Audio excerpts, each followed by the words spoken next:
하나님의 말씀은 마태복음 8장 14절에서부터 17절까지입니다. 예수께서 베드로의 집에 들어가사 그의 장모가 열병으로 앓아 누운 것을 보시고 그의 손을 만지시니 열병이 떠나가고 여인이 일어나서 예수께 수종들더라.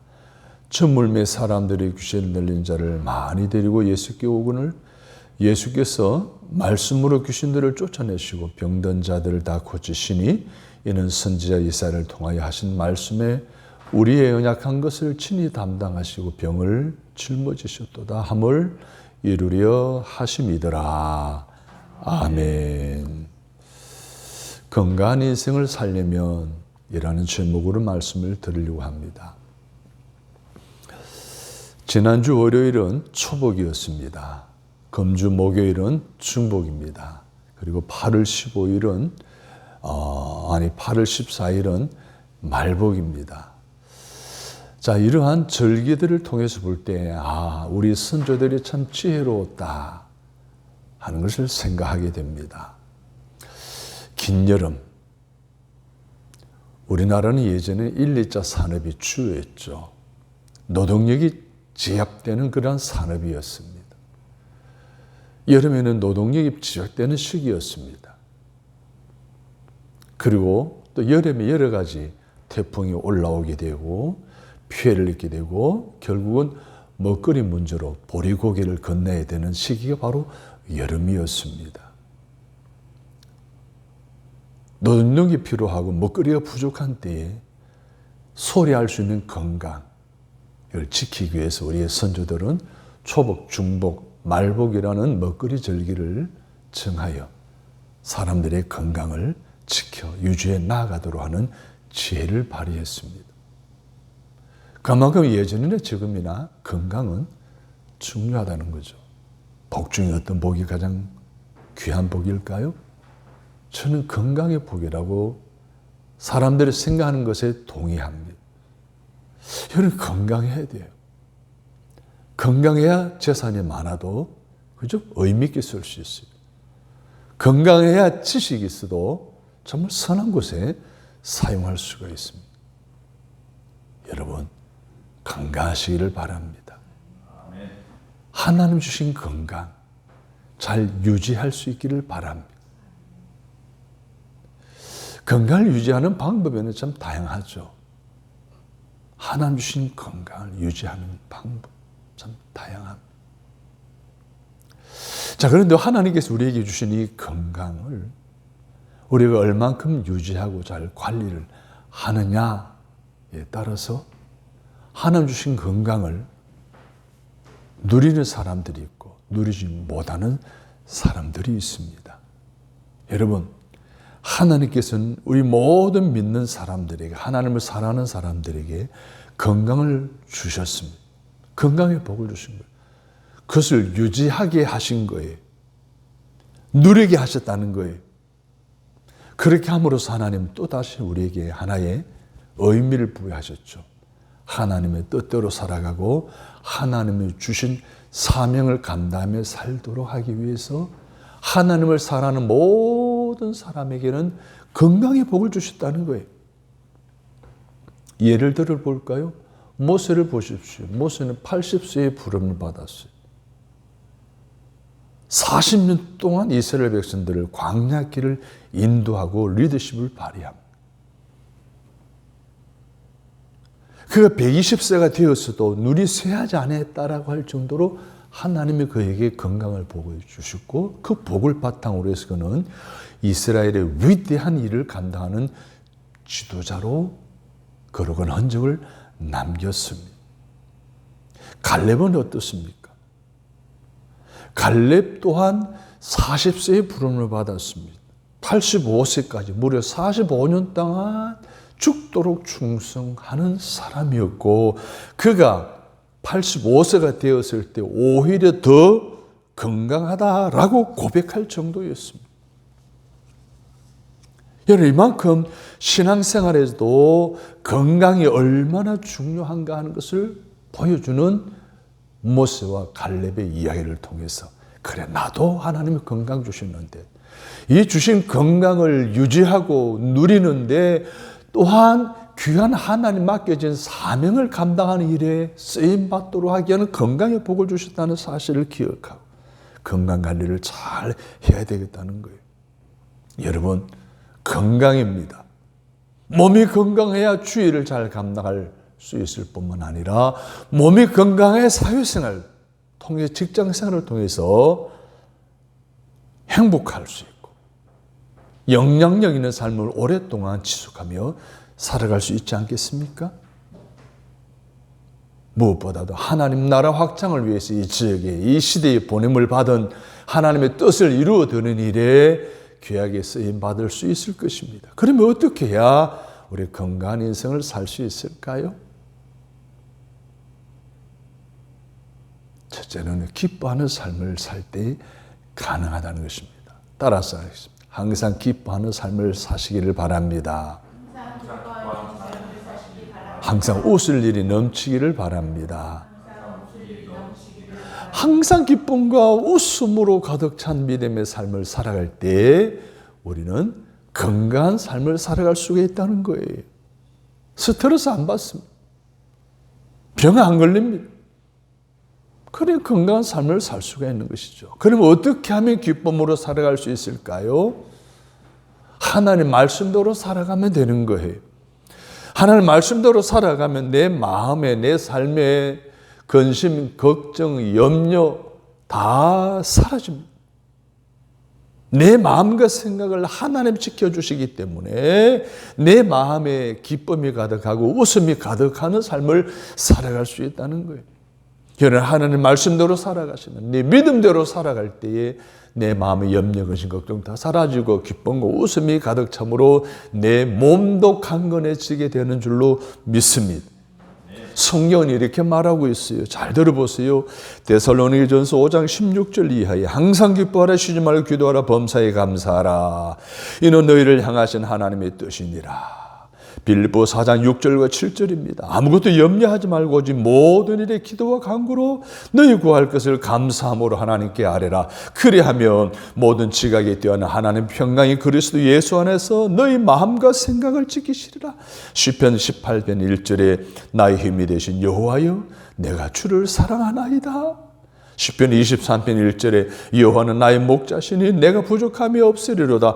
요한 3서 1장 2절에는 사랑하는 자여 내 영혼이 잘됨같이 네가 범사에 잘되고 강건하기를 내가 간구하노라. 이사야 53장 5절에는 그가 찔림은 우리의 허물을 인하며 그가 상함은 우리의 죄악을 인함이라. 그가 징계를 받음으로 우리가 평안을 누리고 그가 채찍에 맞음으로 우리가 나음을 입었도다. 사랑해요 여러분, 이렇게 성경 여러 구절에서 우리 하나님은 항상 기뻐하라고 말하고 있어요. 아무것도 염려하지 말라고 말하고 있어요. 오직 나의 힘이 되신 그분만을 사랑하라고 말하고 있어요. 뿐만 아닙니다. 내가 부족함이 없도록 우리의 목자가 되어주신다고 말하고 있어요. 우리의 영과 혼을 강건하기를 위해서 간구하고 계신다고 말하고 있어요. 우리를 낫게 해주실 뿐만 아니라 건강한 삶을 살게 해주시겠다라고 마지막 예수님께 십자가 달려 죽으시면서까지 우리에게 약속해 주셨습니다. 그 약속을 해주신 분이 누구라고요? 예수 그리스도이시요. 그가 채찍에 맞음으로 우리가 나음을 입었다는 거예요. 그가 죽음으로 우리가 죽음에서 부활할 수 있었다는 거예요. 사랑하는 여러분, 예수님이 대신 채찍에 맞아 주셨기에 내가 나음을 입었었고 내가 건강함을 입고 건강한 인생을 살아갈 수 있었다는 사실을 믿으시기 바랍니다. 오늘 본문에도 보시면 17절에 이는 선지자 이사야를 통하여 하신 말씀에 우리의 연약한 것을 친히 담당하시고 병을 짊어지셨도다. 할렐루야. 우리 연약함을 주님이 대신 짊어지셨어요. 뿐만 아니죠. 그가 채찍에 맞아 오늘 우리의 모든 아픔과 고통을 하나님이 다 짊어지셨다는 거예요. 그래서 그분의 말씀대로만 살아가면 우리는 염려, 근심, 걱정 대신에 질병과 연약함 대신에 기쁨과 평강과 감사가 넘쳐나고 육신의 강건의 복이 임하는 줄로 믿습니다. 사랑하는 여러분, 나를 병들게 하는 것이 뭡니까? 염려, 근심, 불안, 걱정 아닙니까? 스트레스로부터 오는 여러 가지 질병의 원인들이 하나님의 말씀에 따라 살아갈 때에 주님께 맡겨버리게 되고 십자가에 못 박아버리게 되고 대신에 놀라운 하나님의 기쁨과 하나님의 평강과 하나님의 웃음과 하나님의 은혜가 채워주심으로 모든 스트레스가 다 사라지게 되므로 내 몸의 연약함도 떠나가고 내 몸의 질병도 떠나가게 되고 강건해지는 믿음의 삶을 살아갈 수 있는 저와 여러분이 되시기를 주님의 이름으로 축원합니다. 엘머 게이지라고 하는 화학자가 실험을 했어요. 인체에 나오는 기체를 액화시키고 그것을 냉동시켰더니 그 사람이 어떠함에 따라 나오는 기체의 색깔이 다르더라는 거예요. 그러니까 화를 많이 내는 사람의 기체를 모아 액화시켜 침전물을 냉각시켰더니 색깔이 무슨 색인가 하면 밤색의 침전물이 생겼습니다. 슬픔 가운데 있는 사람들을 그렇게 해서 침전물을 모아 냉각을 시켰더니 회색이 된 거예요. 웃으면 막 기쁨이 충만한 사람들의 침전물을 보니까 청색으로 바뀌어지더라는 거예요. 그래서 이 박사가 한 걸음 더 나아가 연구를 하기를 이 밤색 막 화가 났을 때의 그 침전물을 쥐에다가 투입했더니 쥐가 죽더라는 거예요. 그 독성을 계산해 보니까 무려 80여 명의 사람을 죽일 수 있는 강력한 독성이 나오더라는 거예요.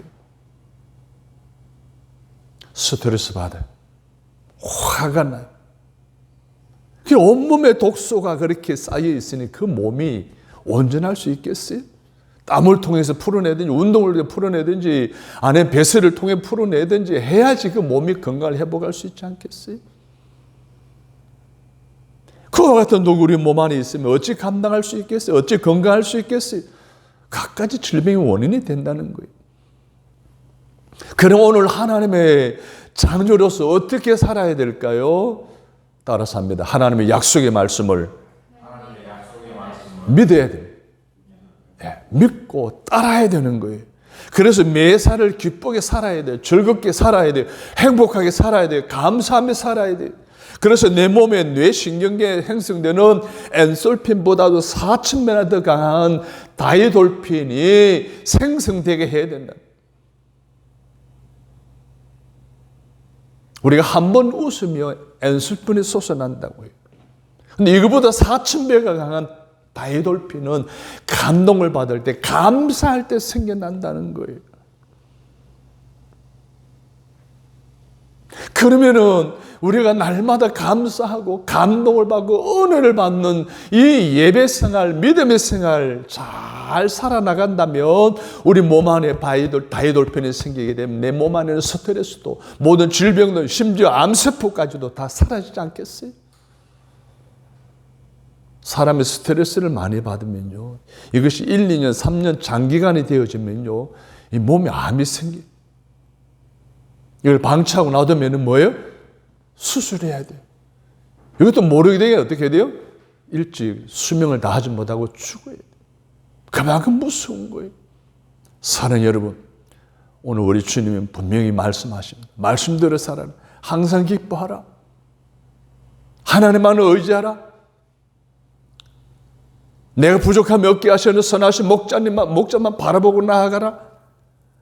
그분이 친히 나의 연약함과 나의 모든 질병까지 다 짊어지시고 십자가에 달려 죽었다 다시 부활하신 그분을 따르고 그분만을 믿으라는 것. 사랑하는 여러분, 그런데 우리는 어떻게 해요? 우리의 삶의 환경이 우리로 하여금 분노하게 만들잖아요. 화나게 짜증나게 만들잖아요. 그러나 성경 그래서 우리에게 말씀하십니다. 에베소 4장 26절 27절에 보면 분을 내어도 죄를 짓지 말며 해가 지도록 분을 품지 말고 마귀로 틈을 타지 못하게 하라. 분을 낼 수 없다는 거예요. 그러나 분을 품고 해가 지도록 분을 품고 있지 말라는 거예요. 다 풀고 잠에 들라는 거예요. 이것을 풀지 않으면 뭐예요? 사탄이 밤새 우리 몸속에 뭐예요? 파고드는 거예요. 질병을 가져다 줍니다. 암세포가 자라나게 합니다. 사랑하는 여러분, 그 분을 계속 품고 있으면 스트레스는 극대화될 거 아니에요? 스트레스 극대화되어지게 되면 자동으로 따라오는 면역력이 떨어지게 되어 있습니다. 면역력이 떨어지면 결국 우리 몸 안에는 여러 가지 많은 질병의 원인들이 뭐예요? 활성화되어져. 병이 생긴다는 거예요. 마귀가 틈을 탈 여지가 생긴다는 거예요. 결국 분을 품게 되면 풀지 못하면 결국 내게 뭐예요? 손해가 되고요. 내게 결국 결과가 좋지 않게 되는 그런 극심한 손해를 보고 만다는 거예요. 그러면 어떻게 해야 될까요? 따라서는 분한 상황이 처해질 때에 이해하십시오. 관용하십시오. 용서하십시오. 그렇지 않고 계속 미워하는 마음이 있으면 분이 나를 지배함으로써 내 마음의 평안은 깨어지고 기쁨도 사라지게 되고 결국은 질병이 내 안에서 샘솟도 활성화되어지는 게 내 건강을 해칠 수밖에 없다는 거예요. 우리 자존심 때문에 금방 다투다가도 이것이 뭐예요? 오래 가는 경우들이 많습니다. 하루가 지나고 이틀이 지나고 사흘이 지나고 부부싸움하기 위해서 3일간 일주일간 말 안 했다는 사람도 있잖아요. 분을 품게 되는 거예요. 그래서 스트레스 극대화되어지는 거예요. 면역력이 떨어지고 자연적으로 병이 들어올 수밖에 없다는 거예요. 사랑하는 여러분, 이런 감정에 묶여 살지 않게 되기를 바랍니다. 화해하지 못하면 내 마음의 기쁨이 사라진다는 거예요. 결국은 내 건강에 해를 끼치게 된다는 거예요. 그래서 우리 주님은 빌립보 4장 4절에 5절에서 기뻐하라 내가 다시 말하노니 기뻐하라. 너희 관용을 모든 사람에게 알게 하라. 주께서 가까우시니라. 기뻐하라고 두 번 강조해 말하고 있습니다. 그리고 관용하라는 거예요. 모든 사람이 알게 하라는 거예요. 이해하라는 거예요. 관용하라는 거예요. 용서하라는 거예요. 그리할 때 주님이 가까이 찾아오신다는 거예요. 할렐루야. 주님이 찾아오시면 내 안에 있는 모든 염려와 근심, 걱정, 분독하는 걸 제거하게 하시고 그 분노로 말미암아 스트레스로 말미암아 온 모든 질병의 원인도 제거될 것이고 내 안에 연약함도 사라질 것이고 질병이 생겨난 것까지도 암세포까지도 주님이 제거해 주실지 않겠습니까? 찾아오신 주님이 나의 연약함과 질병을 다 하시고 필요한 대로 깨끗이 온전히 치료해 주실 줄로 믿으시면 아멘.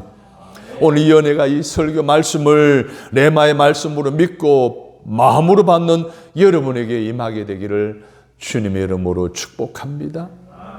두 번째로 우리의 건강한 인생을 살기 위해서는 긍정적인 생각을 가져야 합니다.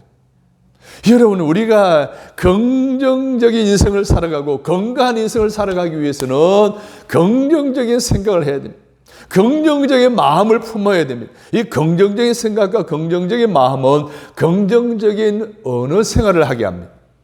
긍정적인 언어 생활은 긍정적인 행동 양식을 갖게 하고 이 행동은 습관을 갖게 합니다. 그 습관이 그 인생을 결정한다라고 한다면 오늘 우리가 어떤 생각을 갖느냐에 따라 그 사람의 인생을 결정짓는 것이기에 저와 여러분의 삶 속에 항상 긍정적인 생각과 마음을 가질 수 있도록 하시기를 주님의 이름으로 바랍니다. 앞으로서 우리가 살아갈 때 그리스도인으로서 구부러진 말, 삐뚤어진 말을 하는 거라 이런 걸 다 버리고 멀리하여 긍정적인 말을 할 수 있는 저와 여러분 되시기를 바랍니다. 그래서 잠언서 4장 24절 말씀을 들으십시오.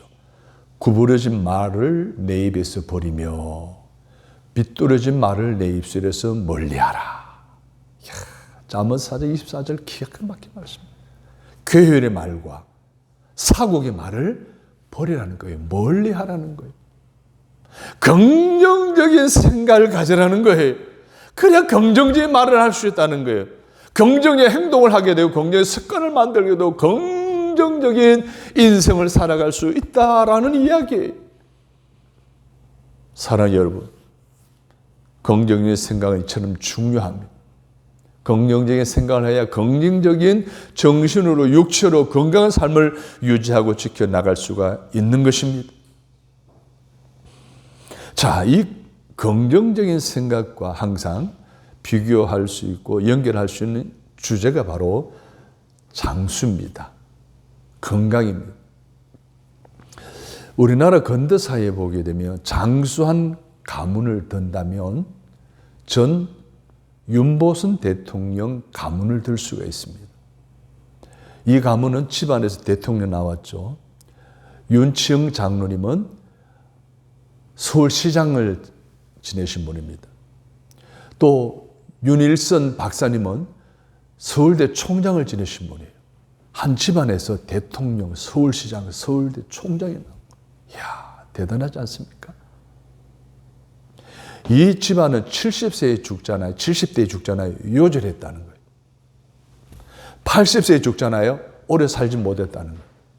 적어도 이 집안 식구들은 90대는 살아야 그래, 이제 그냥 수명을 했구나라고 이야기를 한대요. 40, 50년 전이에요. 장수 집안이었어요. 근데 그 집안 내력을 봤더니 그 집안에는 두 가지 중요한 내용을 가훈으로 삼다는 거예요. 삼더라는 거예요. 첫째는 부모를 공경하라 하는 게 첫째 가훈이에요. 두 번째는 가족에게 긍정적인 말을 하라. 위로하고 관용하고 용서하고 또 칭찬하고 축복하는 말을 그렇게 많이 했다는 거예요. 사랑하는 여러분, 오늘 우리가 어떤 생각을 갖고 어떤 말을 하냐에 따라서 오늘 우리의 건강을 좌우한다라고 하는 것 사실을 우리 알아야 됩니다. 건강뿐만 아닙니다. 그 인생도 좌우하게 된다는 것을 윤보선 전 대통령 가문을 통해서 우리는 단적으로 알 수 있습니다. 사랑하는 여러분, 긍정적인 생각을 품으시기를 주님의 이름으로 부탁을 드립니다.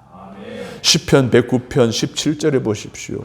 그가 저주하기를 좋아하더니 그것이 자기에게 임하고 축복하기를 기뻐하지 아니하더니 복이 그를 멀리 떠났으며.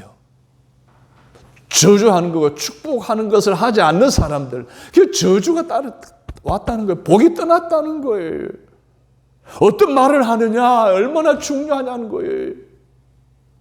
여러분, 일주일 아니면 하루 동안 살아갈 때 여러분이 언어 생활이 긍정적인 부정적인지, 칭찬하고 격려하고 상대를 배우하고 상대를 낮게 여기는 삶을 살아가는지, 아니면은 비난하고 흉보고 비판하는 삶을 살아가는지 우리 언어 생활 한번 점검해 보시기를 바랍니다. 주님 분명히 말씀하셨습니다. 긍정적인 생각은 우리 건강한 인생, 건강한 육체를 가져온다라고 분명히 약속해 주셨음을 기억하시고, 부정적인 생각에서 시작하는 부정적인 말은 다 멀리 하시기를 바랍니다. 그럼 저주가 떠나고 복이 임하게 될 줄로 믿습니다. 긍정적인 생각을 품고 긍정적인 말과 행동의 기준으로 삼는 좋은 습관을 가짐으로 내 마음의 근심과 염려는 다 떠나가고 스트레스 떠나가고 질병도 떠나가고 평강과 기쁨과 회복과 건강에 충만한 가운데 매일매일 살아가심을 통해서 그리스도의 영광을 드러내고 많은 사람들에게 예수 믿음에 이렇게 복을 받는다는 사실을 보여주는 살아있는 간증꾼들이 다 되시기를 주님의 이름으로 축복합니다. 아멘. 여러분, 우리 건강한 신앙생활을 살아가려면 항상 기뻐해야 됩니다. 긍정적인 생각을 품어야 됩니다. 그리고 또 하나는 하나님께 맡기고 기도해야 될 줄로 믿습니다. 아멘. 인생을 사는 동안 기쁨과 긍정적으로 살아도 원치 않게 먹거리를 통해서 내 삶의 환경을 통해서 우리는 병들 수 있습니다.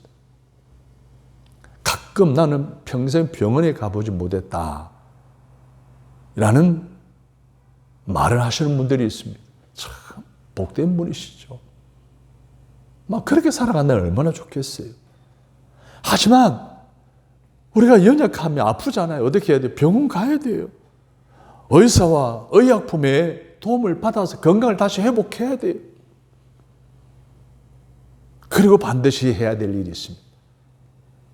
하나님께 맡기고 기도하는 것입니다. 약을 먹는다고 끝나는 것이 아니에요.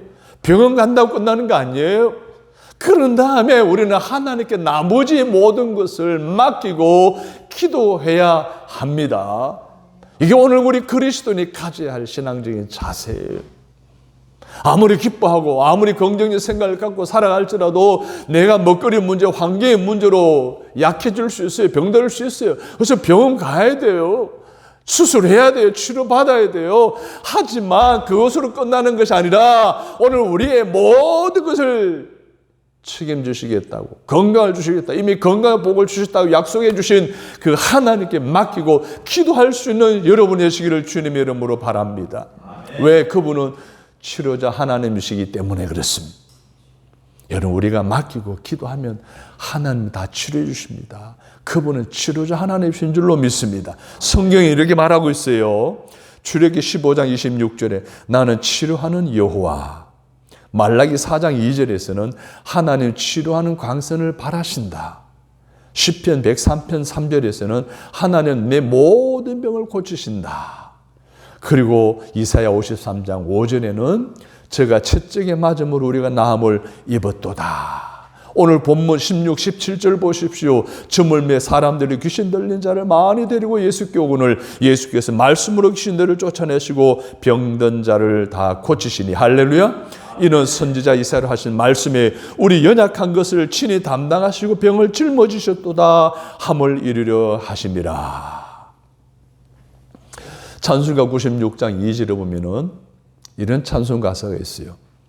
예수님은 누구신가 약한 자의 강함과 눈먼 자의 빛이시며 병든 자의 고침과 죽은 자의 부활되고 우리 생명 되시네. 예수님 누구시라고요? 치료자 되신다는 거예요. 예수는 누구시라고요? 약한 자로 강하게 하시는 분이라는 거예요. 죽은 자를 살리시는 분이라고 말하고 있습니다. 그렇습니다. 주님께서는 인간이 가지고 있는 어떤 질병이라도 고칠 수 있는 치료자이심을 믿으시면 아멘. 공생에 사시는 삶 가운데 3년 6개월 동안 병든 모든 자들이 어느 누구든지 찾아올 때마다 다 고쳐 주셨습니다. 그 주님이 낫고자 하는 사람들에게 놀라운 치료의 손길을 베푸셔서 건강을 회복해 주신 줄로 믿습니다. 그는 누구를 고치신다고요? 낫고자 하는 자를 고치시는 줄로 믿습니다. 예수님은 공생의 사역 가운데 갈릴리 주변의 가버나움에서 사역을 많이 하셨습니다. 특히 가버나움에 있는 회당에서 사역을 많이 하셨어요. 오늘 본문에 나오면 본문에 보게 되면 가버나움 회당에서 가르치시고 나오셔서 어디로 곧장 가시는가 하면 베드로의 집으로 가셨어요. 왜 가신 목적은 기록되어 있지 않지만 그 내용을 보면은 예수님이 이미 다 아시고 그곳에 가신 것 같아요. 베드로의 장모가 열병에 앓아 있어요. 이 열병인데 원문에 보게 되면 중한 열병이에요. 요즘으로 말하면 말라리아 아니면 장티푸스 병에 걸린 그와 같은 아주 열이 극심한. 그리고 이 앓아 누웠다라고 하는 시제를 보게 되면 뮤알로 시제. 오래전부터 앓아와서 지금도 앓고 있다는 이야기. 장기간 이게 뭡니까? 열병으로 고통을 당하고 있었다라는 거예요. 이러한 베드로의 장모를 찾아가신 예수. 말씀으로 고치시잖아요. 여인이 일어나 주님을 수종했다는 거예요. 사랑하는 여러분, 오늘 여기서 우리는 중요한 사실들을 발견할 수 있습니다. 첫째로는 이 베드로 장모의 믿음이겠죠. 베드로 장모의 신앙일 거예요. 주님에 대한 신앙. 둘째로는 예수님이 베드로의 장모가 열병으로 앓아 있다고 하는 사실, 그래서 고통 가운데 있다는 사실을 예수님에게 알리고 안내해 준 사람들이 있었다는 거예요. 누가복음 4장 38절에 보게 되면 사람들이 그를 위하여 예수께 구하니 했습니다. 예수님 베드로의 장모집에 찾아갔다 오늘 본문에 말하고 있는데 다른 성경에 보니까 사람들이 그녀를 위하여 예수님께 알렸다는 거예요. 전 베드로의 장모가 열병으로 앓고 있다는 것을 알렸다는 거예요. 마태복음 1장 30절에 보면 사람들이 곧 그 여자에 대하여 예수께 여짜온대 베드로 장모가 좀 처해 있는 상황을 예수님께 알려주었다는 거예요. 현대 성경에는 이렇게 해석되어 있어요. 사람들은 제발 이 부인을 고쳐주십시오 라고 간절히 애원했다는 거예요. 또 메시지 성경에 보니까 사람들이 예수께 그녀를 위해 뭔가를 해주시기를 구했다는 거예요.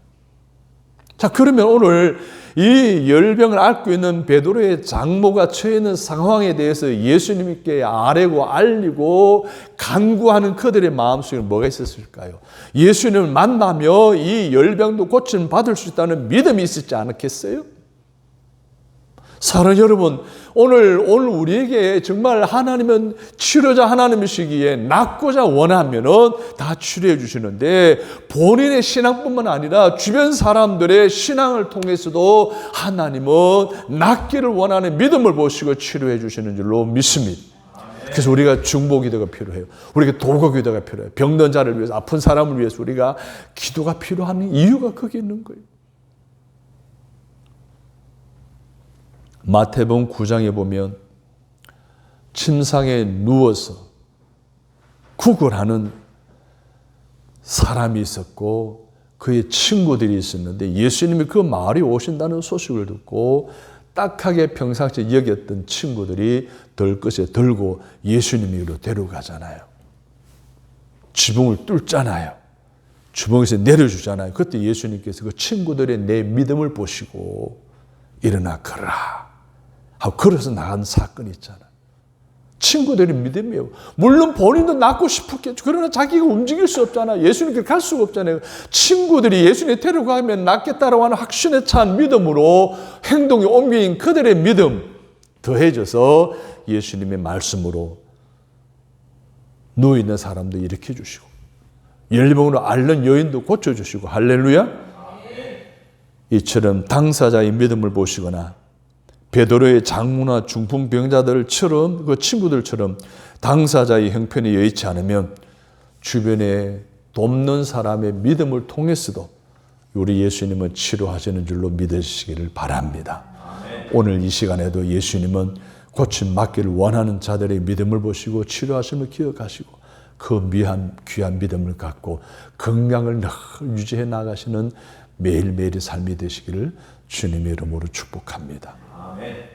마지막으로 치료하시는 하나님은 삶의 목적을 하나님께 둔 사람들을 고쳐주십니다. 여러분, 베세다 출신인 베드로가 갈릴리 바다에서 고기를 잡는 어부로 잔뼈가 굵었는데 예수님의 방문을 통해서 예수님을 따르겠다라고 배와 거물을 버려두고 가족을 두고 떠납니다. 사람을 낚는 어부로 부름받아서 부부가 함께 예수님의 사역 본부가 있는 가버나움으로 이사를 하게 됩니다. 그곳에는 베드로 혼자 가지 않고 형제 안드레를 데려갔고 동생이죠. 안드레를 데려갔고 그 다음에 장모님 베드로의 아내의 친정 어머니도 함께 데려가서 가버나움에서 살았습니다. 이 말은 온 가족이 베드로의 주님의 제자 사역을 원활하게 감당한 뒤에 스포트를 온 가족이 했다는 이야기예요. 이게 성경이 말하는 내용이에요. 그렇다고 한다면 베드로의 장모를 포함한 온 가족이 다 주님을 섬기는 일에 협조했다는 사실을 알 수 있습니다. 그 추론을 입증하는 것이 오늘 15절 말씀이에요. 그녀가 치료를 받은 후에 어떻게 합니까? 여인이 일어나서 예수님께 수종들더라. 한번 생각해 보세요. 오랫동안 열병을 앓던 사람이 치료받았다고 해서 기운이 바로 났을까요? 해오던 습관이 아닌 몸 배지 않은 사람들은 그냥 계속 뭐 했겠어요? 그냥 몸 보완을 위해서 뭐 맛있는 뭐 이렇게 요즘을 말하면 건강식품 먹는다든지 했어야 않겠어요? 근데 일어나자마자 수정되는 거예요. 왜냐? 그동안 자기가 해왔던 일이 있었다는 거예요. 이것이 바로 온 가족이 예수님이 자기 살고 있는 가버나움으로 오셔서 사회 가실 때마다 스포트 해줬다는 거예요. 후원해 드렸다는 거예요. 집에 와서 쉬시게 하고 맛있는 거 드시게 하고 건강을 다시 회복하게 하시고. 그래서 마음껏 선교교회 봉사사역을 감당케 하시는 일에 후원자로 이 베드로와 온 가족이 쓰임을 받았다는 거예요. 그녀는 심한 열병을 앓아 누워 있었기 때문에 고침을 받은 후에도 어느 정도 원기 회복을 위해 쉬어야 되는데 병상에서 일어나자마자 불편한 몸이어서 안정을 위하여 함에도 불구하고 평상시 하던 대로 저녁 식사로 예수님을 섬겼다는 것. 이것은 주님에 대한 그녀의 신앙심이 얼마나 극심한지를, 얼마나 큰지를 우리가 단적으로 알 수가 있습니다. 다시 말해서 그녀는 삶의 목적을 누구에게 두었다고요? 하나님께 두는 삶을 살았다는 거예요. 여러분, 우리의 삶의 목적은 어디에 두고 있습니까? 잘 먹고 잘 사는 데 있습니까? 오늘 저와 여러분이 예수를 그리스도를 믿음으로 하나님의 자녀가 되어 영생을 보장받고 천국의 자녀로 살아가는 날마다의 생활 속에 물질도 건강도 자녀들도 잘 되기를 바라는 이러한 삶을 살아가지만 궁극적인 것은 하나님의 선하신 목적이 오늘 나를 통해서도 이 땅에 이루어지기를 원하는 삶의 목적을 가지고 살아가야 진정한 건강한 성도인 줄로 믿습니다. 그런 삶, 그런 가치관, 그런 영적인 목적을 가지고 믿음의 생활을 해나가시는 저와 여러분에게 우리 주님은 책임지시고 베드로의 장모 열배를 고쳐주셨던 오늘 우리 모든 질병도 고쳐주시고 연약함도 회복시켜주시고 우리의 삶의 모든 환경도 마음껏 편하게 살아갈 수 있도록 축복해 주시고 해결해 주실 줄로 믿으시면 아멘 하시기를 바랍니다. 마지막으로 점검해 볼 것은 베드로의 아내에 대한 것입니다. 예전에 그런 말 있잖아요. 그 아버지의 그 아들이라고 하는 말이 있잖아요. 뭐예요? 부모들이 하는 걸 자녀들이 그대로 배우고 자라난다는 거잖아요. 이 베드로의 장모가 평상시 얼마나 주님을 위해 헌신하고 봉사했으면 이 딸도 그것을 본 거예요. 사위가 주님을 따라가는 거기서 장모도 따라갔잖아요. 안별의 형제도 따라갔잖아요. 아내도 따라갔잖아요. 그 가정 속에 어머니, 친정 어머니가 보였던 것을 눈으로 다 본 거 아니겠어요? 그 어머니의 그 딸이었어요. 그래서 베드로의 아내에 대한 흔적이 성경에는 없어요.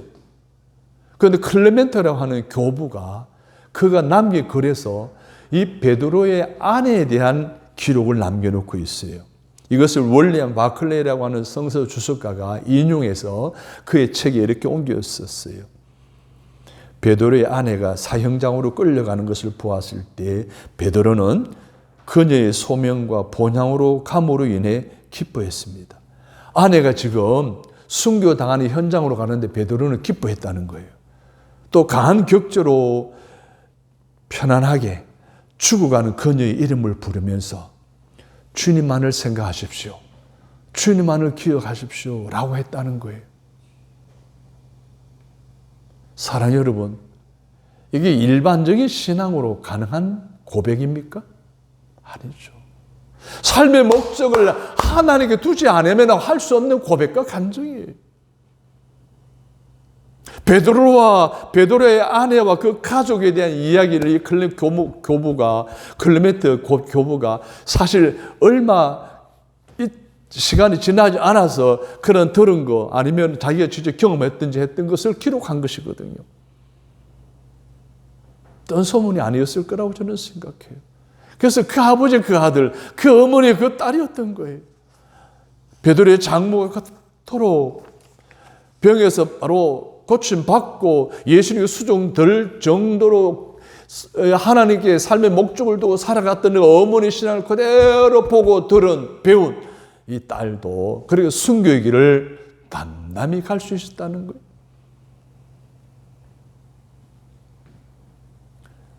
이런 이야기를 들어볼 때 베드로의 장모의 주님을 향한 헌신이 얼마나 돈독했는지, 평상시 주님의 사역 중에 지쳤을 때마다 극진히 모시고 기쁨으로 섬겼을 친정 어머니를 지켜보며 신앙심을 키웠던 베드로의 아내가 주님을 위해 순교까지 당하는 것을 어떻게 보면 너무나 자연스럽고 당연한 일이 아니었을까요? 여러분, 부모의 신앙은 결국은 자녀의 신앙에 영향을 줍니다. 그 자녀의 신앙의 상태가 결국 부모의 신앙의 상태라고 해도 과언이 아닐 정도로 영향을 끼친다는 것을 알 수 있습니다. 이와 같은 베드로의 장모는 삶의 목적을 하나님께 두는 신앙인이었습니다. 자, 그러면 한 가지 더 생각해 볼 게 있어요. 베드로의 장모가 병으로 앓아 누워 있는 동안에 뭘 했을까요? 미완료 시제라 그랬잖아요. 오랫동안 알아왔다 그랬어요. 알아오는 과정 속에 베드로의 장모는 뭘 했을까요? 평상시 예수님이 자기 집에 가끔씩 오셨잖아요. 그 예수님 오시기를 기다리고 있지 않았을까요? 그 주님이 오신다면 내 병을 고쳐주실 것이라는 믿음을 가지고 있지 않았을까요? 저는 기다리면서 이런 찬양을 불렀을 것 같아요. 찬송가 471장 3절, 주를 위해 살겠으니 나를 고쳐주소서. 내게 속한 모든 것은 다 주의 것이니 성령의 강림하사 능력에 넌 손을 펴서 나의 몸을 어루만져